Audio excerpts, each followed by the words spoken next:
We're back. Another edition of Kevin's Corner here, recapping Week 14. I would say easily the ugliest performance of the season for the Colts. 34-14 losers in the Queen City. A long bus ride home for the Colts as they now 7-6 on the year.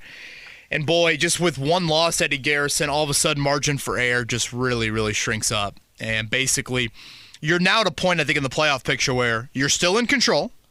But one more loss, particularly a loss on Saturday against Pittsburgh, and you start praying the rosary beads for help here down the stretch. I'm Kevin Bowen, Eddie Garrison. Both of us actually were in the building yesterday down in Cincinnati.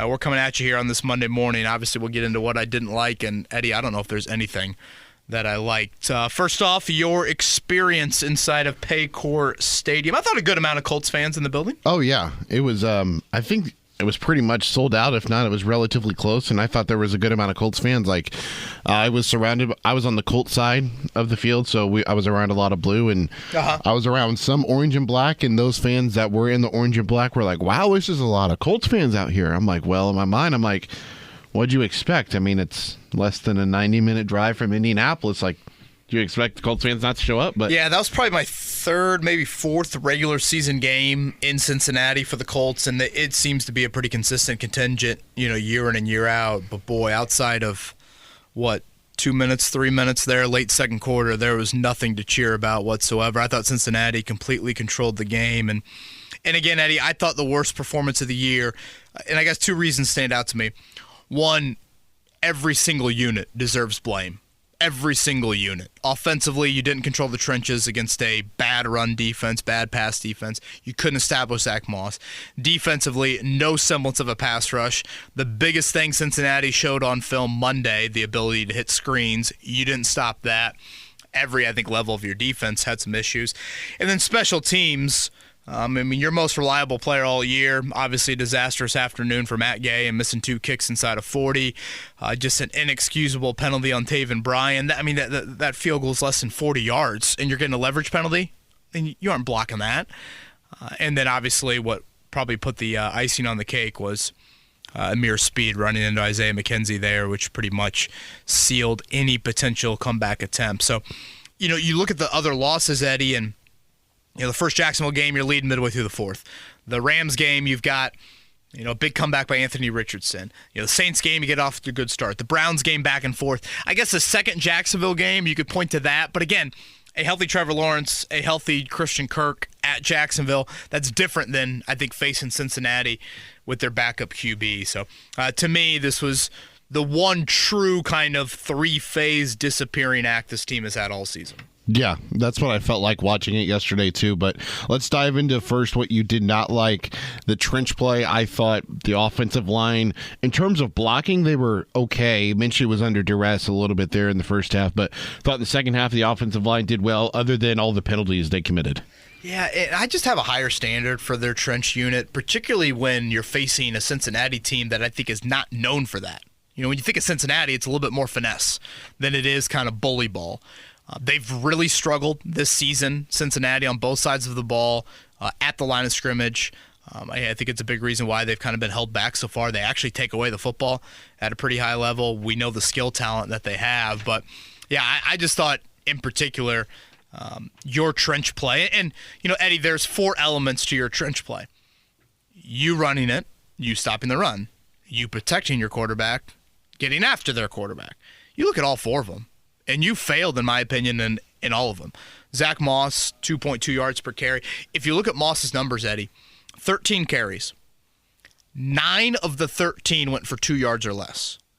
6 of the 13 went for 0 or negative yards. Think about that. Half of Zach Moss's carries going for a stuff or negative yards. So right there, you're behind the chains when you're trying to establish Moss. Pass protection-wise, I thought, Cincinnati did enough to get after Minshew. And then on the flip side of it, I thought Mixon and Chase Brown had a nice day on the ground. Nothing extreme, but better than what they've been. And then ultimately, your pass rush was just library quiet. Just library quiet all game long. And think about December.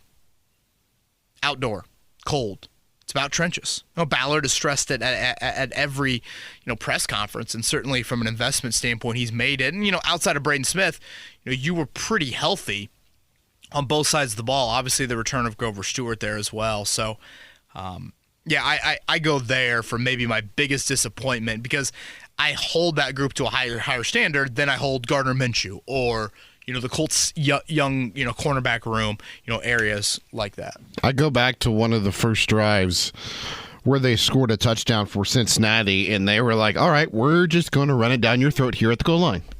Can you stop it? And they couldn't stop it. They did 3 times, but on 4th down, they went right back to it with Joe Mixon. Got right into the end zone. That was a great cut by Mixon on that 4th and goal there. I guess that would have been maybe in the 3rd quarter that I'm thinking of.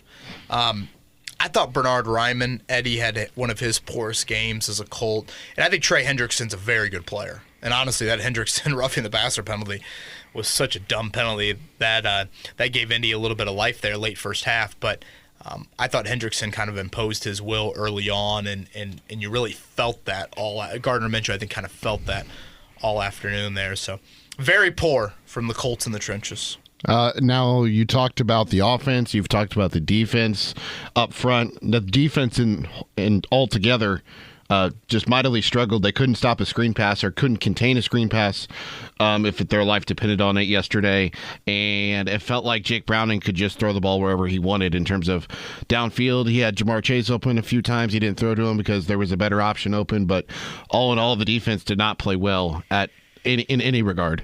And let's start right there. Again, when you look at where you were at from a defensive standpoint, we talked about a lot of pressure on the Colts cornerback room, a lot of pressure on your ability to slow down what I thought was your toughest wide receiver challenge of the season. Okay, that's going to be difficult. So what does that mean? That means you need your front to step up. That means you need your front to kind of create some havoc around Jake Browning.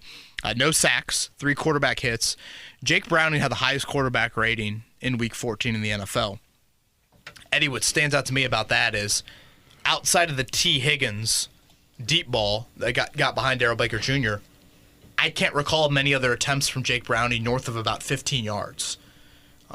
And that goes to the screen game. We talked about it on the Wednesday pod. If you go back on the Monday night game, Cincinnati-Jacksonville, they hurt Jacksonville with several screens. Mm-hmm. And I just thought that would be something the Colts would not allow because I think the Colts are a pretty instinctual defense. And secondly, the fact that they played on Monday Night Football, all your defenders are watching it, you have the ability to say, all right, we got to make sure that screen game could be coming. It could be coming with Mixon. It could be coming with Brown. And they hit 3 screens for over 120 yards. I really felt like the loss of E.J. Speed was magnified. Mm-hmm. I know Ronnie Harrison Jr. had the pick 6. I think he also had some other plays that were big issues defensively that hurt you. I just have not seen the same Zaire Franklin since the knee injury. I know he had a big tackle number yesterday and did have the big play on Chase Brown in the backfield, but I just haven't seen that same sort of Franklin. And then, screen-wise, really on 2 of the 3, I felt like it was one hope. You had one guy, and if that one guy didn't make the play, you were screwed. And, oftentimes with screens, you need kind of 3 or 4 in the area because a couple guys are, going to whiff or, I thought the Ted Karras play was a little bit questionable. Kenny's momentum already might have been kind of selling out a little bit, but still, there was no one. I mean, if Kenny doesn't make that play, there is absolutely no one. There were more offensive linemen on that side of the field than Colts defensive players. So true. And it's one of those, when you have the overhead look at it, and we're in the press box kind of, midfield level, I mean, I audibly, said to myself, oh boy. Like, it's one of those you could just see building. And if the one guy misses it, he's off. And I guess that's where I think you're frustrated in seeing Jake Browning highest passer rating of the week.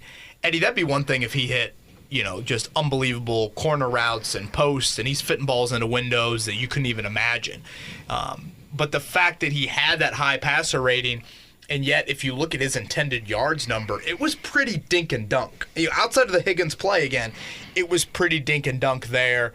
And I also didn't love at all the first drive of the 3rd quarter. Eddie, you were there.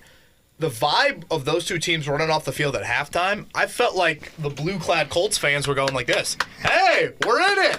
You know, and the Bengals fans were a little murmur, a little booing almost of like, I can't believe we're freaking tied. And some of them were like, oh, blank, here we go again. Yeah, and then all of a sudden the first drive of the third quarter happens, 6-play touchdown drive. 4 different Bengals have plays of more than 10 yards on that drive, and now Cincinnati's back in control from there. So I just thought overall the defensive effort, every level of that unit, really, really poor.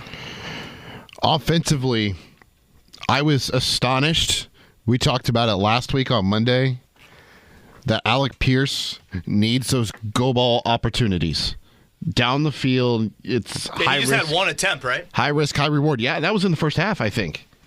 That was on our side of the field. Yeah. Right there and right in front of us. And I'm like, and Gardner Minshew just terribly underthrew that ball, just like the Kylan Granson ball in the back to the pylon. It should have been thrown to the back pylon instead. But the run game is where I think it all starts, because if you're going to not be able to run the ball effectively for now, 2-3 consecutive weeks with Zach Moss, ever since Taylor has gone down with that thumb injury again, it puts Gardner Minshew in a very compromised position. Yeah, and there was kind of a category that I dubbed in my post game column on it of like pretender mistakes. You get to December and it's okay. Are you a legit contender or are you a pretender? And the Colts had just beaten 4 opponents that their record, I think, combined 12-36. Now you're taking an uptick in competition, and when you have 2 missed field goals inside of 40 yards, a fumbled punt, inexcusable leverage penalty on a 30-some-yard field goal attempt, pre-snap penalties, where they have 8 penalties for the day. That's a pretty high number for the Colts this season. I thought there were a few questionable calls, but still, they had some pre-snap stuff. I think Ryman had a false start in the red zone, if I'm not mistaken. I mean, that's kind of a big deal. You can't get behind the chains with Minshew at quarterback. It comes back to bite you. But, yeah, run game-wise, Eddie, I mean, just, could Taylor have helped a little bit more in the pass game? I do. Moss just wasn't very effective at all. A couple, semi-drops, you would call it, in the pass game too. Mm-hmm. But I put a lot of this kind of on your trench play in that an inability to establish any sort of lanes for Moss up front. Go back to the stat that I mentioned earlier in the podcast about all the run stuffs and the negative run plays. But also, I just think you're now seeing the lack of respect that defenses have for Gardner Minshew. Mm-hmm. I mean, that to me is exactly what it is. Of you have a quarterback right now that defenses do not fear, and they're going to say, load the box, put him behind the chains, and we'll take our chances. Maybe he will complete a deep ball or 2 to Alec Pierce, but we'll take our chances over the course of the game that he cannot do that. And so I think that's where the root of the Colts run game issues are right now. And I just don't know where the quick fix is. I just don't know where all of a sudden, with the snap of fingers, you are going to see that. Again, competition, I think you can make the argument Cincinnati might be the best team you face the rest of the year.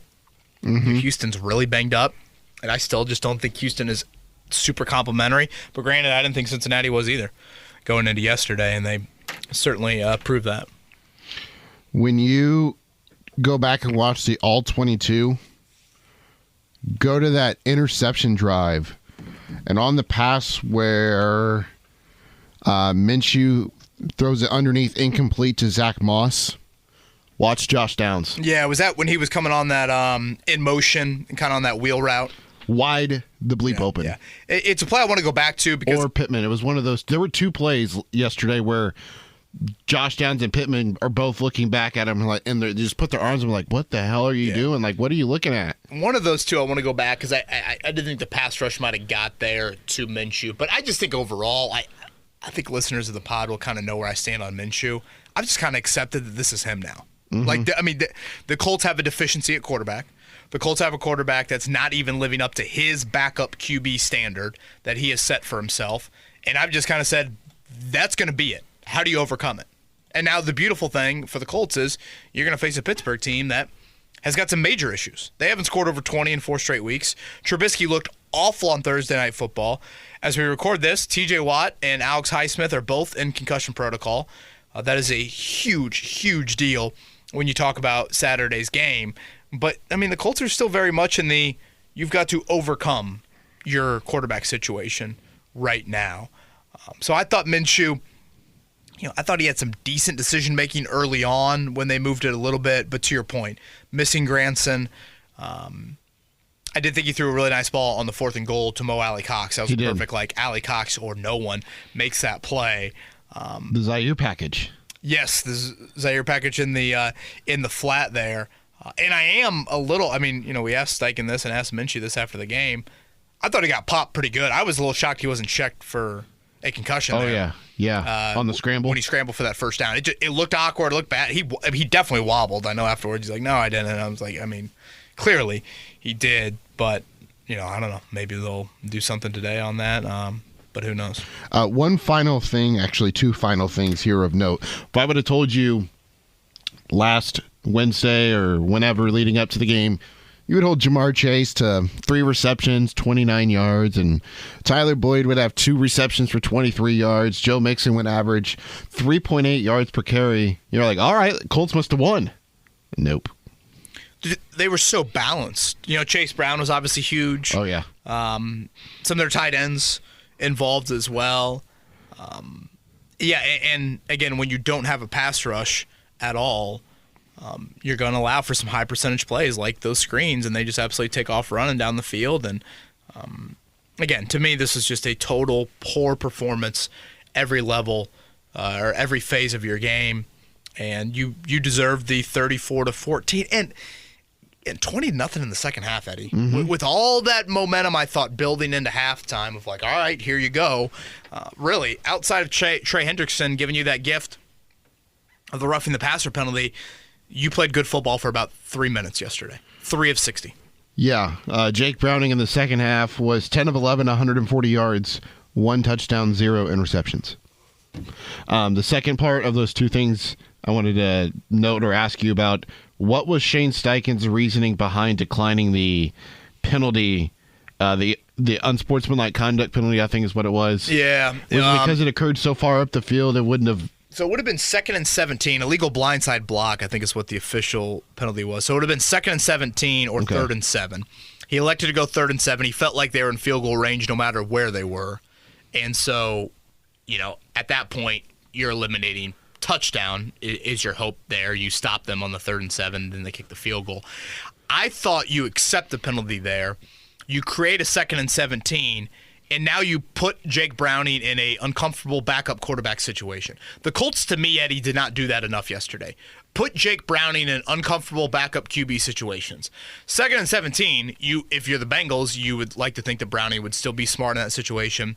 Check it down, whatever, run it. Make sure you're still in Chase McPherson.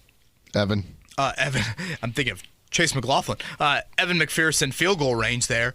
But still, 2nd and 17, he's got to do something. If he takes a sack, now you're challenging some of that field goal range there. So I would have accepted it because, again, I thought you were at a point in the game where your offense was not doing enough. And I thought you needed an outside-of-the-box turnover, short field, big play, similar to the Ronnie Harrison Jr. play.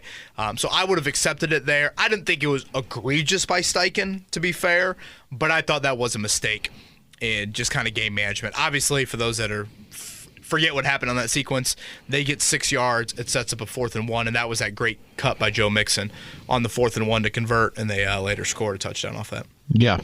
Now that we've pretty much hammered everything that we did not like, unless you have something else to add here. Yeah, let's just go into what I liked.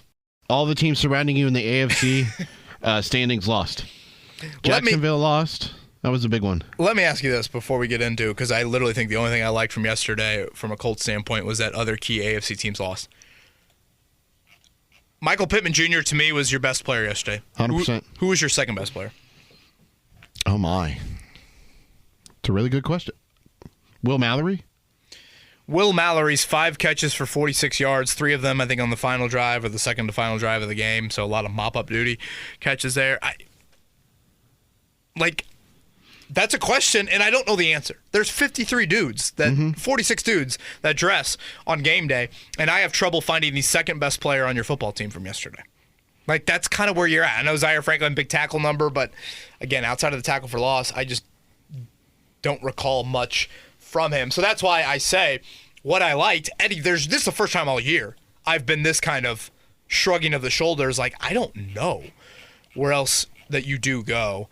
So in all seriousness, the AFC help. Jacksonville, Cleveland, I was kind of torn on what result you wanted there. I still think Jacksonville, basically what you need down the stretch to win the division is you need to go 2-2, Jacksonville to go 0-4.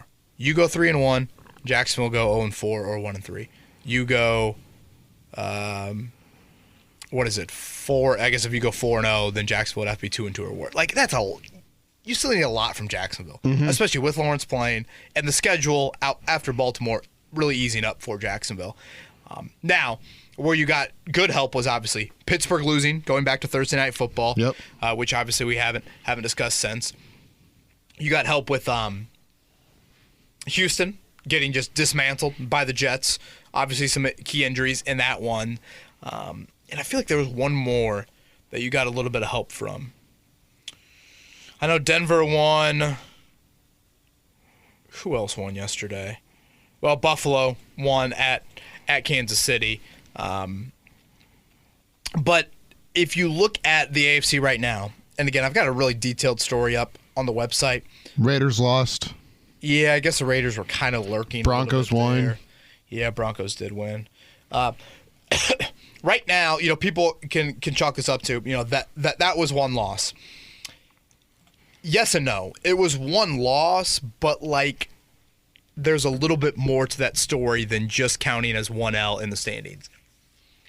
It's a conference loss. That can matter with some tiebreakers, which we'll get into here in just a second. And then it's another head-to-head tiebreaker loss. So if you look at it right now, Eddie, you have lost your head-to-head tiebreakers versus Jacksonville, versus Cleveland, and versus Cincinnati. You have it over Baltimore. The issue is Baltimore's probably going to win the AFC North. So that's not really going to matter. So that's where you have an issue right now. And then I just think bigger picture, and this is what the Colts will have to prove here the rest of the way, was Sunday more of an accurate depiction of this football team? Is this kind of water finding its level? Did you just take care of cupcakes on your schedule? Now, again, kind of survived maybe the cupcakes on the schedule. Oh, yeah. I mean, you're a Nick Folk extra point away from losing to Tennessee. You easily could have lost the New England game in Germany. That is the question that I think you have. Now, I'll repeat what I said earlier. I think there's a strong case to make that Cincinnati's the best team you're going to face all year. Additionally, Kenny Moore wins you the game in Carolina. Right. So that, I think, is a question now moving forward. But still, I think Pittsburgh's got a lot of warts. We'll get more into that on Wednesday. I think they got a lot of warts. I know there'll still be a lot of terrible towels in the building, but, boy, Trubisky looked bad.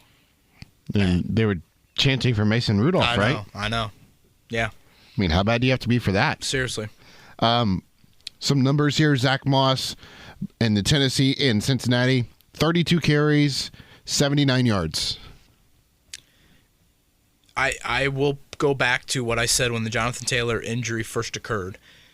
Zach Moss has been a bit of a different running back with Anthony Richardson as the starter versus Gardner Minshew as a starter. I think that is there, and I think you're getting deeper into the season, Eddie, and now the story's kind of there on the Colts.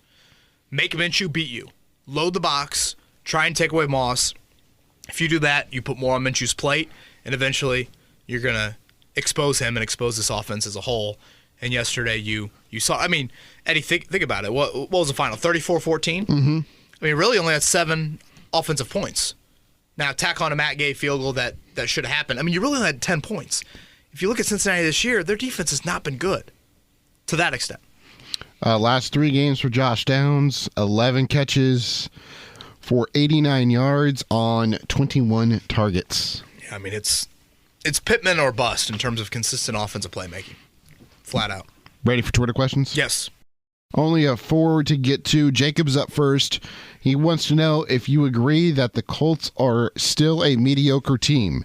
He personally thinks that the fan base forgets that just because we've gotten beaten up over some poor teams this year, we're not a big contender yet. We have no idea if Anthony Richardson can even stay healthy moving forward, and we still have big holes to fill on our team. I personally just get tired of everyone acting like we've got it all figured out when we win a game. Sorry to rant, but I think we shouldn't feel great about where our team is headed until we see if Anthony Richardson can even stay healthy for an entire season. Thanks. I I think there's some short-term and some long-term kind of mixed in here. Short-term, let's just talk in 2023. I mean, I do tend to think the Colts are a pretty average team. Record-wise, they're 7-6. Ballard's always been a big believer in point differential. Tells maybe even a truer picture of who you are. I think Sure. they're negative in point differential right now. I guess the good news is sometimes average can still get you in the playoffs. 14 of 32 make it, so that's kind of close to 50% in the league. I think the eye test would probably say, Eddie, that they are kind of an average bunch. Mm-hmm. When you watch even the quality of play, certainly they've benefited from a schedule standpoint. Now, big picture, yes, there is the Richardson injury question that is just impossible to answer right here in early December. But I still think there are some positive elements from the season that I don't really think Jacob looked at. I think that Shane Steichen should give a fan base hope. Oh, yeah. I think there's little to debate on that. And again, I think there are some individuals on this football team that you point to and think they've had some nice seasons. You want them to be key pieces moving forward. It's not a total rip everything down to the studs sort of rebuild at all. I don't view it in that light. So, again, short term, yeah, average football team, mediocre football team, yeah, that's probably fair. But, again, with how the AFC landscape is with this quarterback situation, average or mediocre could still get you in the dance. Yeah. Big picture, yes, a Richardson injury question is there. It's one that I've certainly acknowledged. You guys know me. I'm such a believer in how do you create the 6 to 8 years of hope sort of thing for your franchise. Obviously, quarterback health is paramount in that. But from a Shane Steichen point of view, I think you have to be highly encouraged. And by the way, I think people will realize this even if they watch Steichen postgame, but he was stunned by yesterday's result. Mm-hmm. I actually caught up with him pregame, and this dude felt very good going into the game. I got no impression from him that he was worried about his team's preparation, the challenge, anything like that. And all of a sudden, they just got punched. They just got punched in the face. Matt would like to know if it was unfair to expect Grover Stewart to play like his old self from earlier in the season before the suspension. I certainly noticed Grove on that first 3rd and 2 of the game. I was kind of a bit dumbfounded that Cincinnati just ran it right at the middle. Buckner single-teamed. He makes the play on that 3rd and 2. I think Grover had 5 tackles, if I saw correctly, Eddie. Played kind of the normal amount you would expect from him. I felt like a lot of the big Mixon, Chase Brown plays were kind of bounced runs to the outside. Mm-hmm. I feel like that's kind of been a theme lately. I think back to the Henry touchdown. It seems like the Colts have kind of lost contain a few too many times from a run game standpoint. Who does that fall on? Yeah, you would think perimeter-oriented people, whether it's a defensive end on the edge, whether I feel like lately I've noticed the corners more. Baker Jr., Jalen Jones, those guys, playing outside a little bit. And I'll go back, again, to something I said earlier. I really felt like you missed EJ Speed. I know maybe at times EJ's not the incredibly most disciplined player for 99% of the game, but he still makes a lot of plays for you. Mm-hmm. And I just felt like Ronnie Harrison Jr. for 100% of the snaps or whatever it was, that can get exposed. I know a lot of people see the pick 6, but I think there were some plays early on where he was an issue for you. And even still, that was the right place, right time. Pick 6. Sure.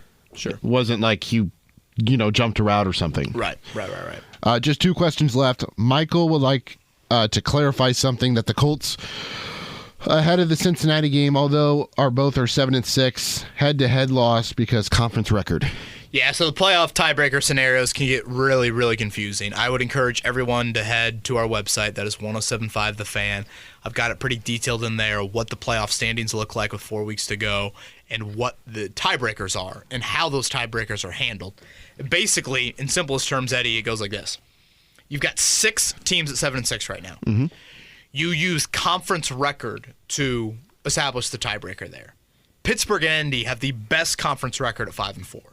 So now you put those 2 teams together. The next tiebreaker, because they haven't played yet, so there's no head-to-head, would be common games. If you look at the common games between the 2 teams, Pittsburgh is 5-4 in those common games. Indy is 5-5, so the better win percentage goes to Pittsburgh in those common games. Now, all of this means nothing come Saturday at 4:30 because these two teams will play football, and you'll have a head-to-head tiebreaker decided then. Basically, if you're a Colt fan right now, you want the multiple tiebreakers. You want multiple teams involved in tiebreakers is probably how I should better put it. You don't want to get into head-to-heads with Cleveland or Cincinnati. You want as many teams tied with you as possible because the Colts do have a nice conference record at 5-4, whereas not everybody in that 7-6 range can say that. And I'll go back to what I said to lead off the pod. This loss, has dropped your playoff odds to, kind of around a coin flip, probably a little bit less than that. Basically, you are still in control, but a loss on Sunday or a loss to Houston in the final game of the season, and you need gobs of help. Those are the two games that really, really matter because both of those teams, Pittsburgh and Houston, are 7-6. Mm-hmm. So you could go, 3-1. Eddie, you could probably go 2-2 if you beat Pittsburgh and Houston. But if you go 3-1, and I would say probably the Pittsburgh game, well, if you go 3-1, and if you take care of Pittsburgh and Houston, you're going to be in my opinion. But Saturday is it's as monumental as they come. Yeah. It's about a 40% shift in playoff odds, and it's not so much that it increases your playoff odds that much. It would increase it, but it would really, really diminish it if you were to lose that game. Final Twitter question comes from Blopa.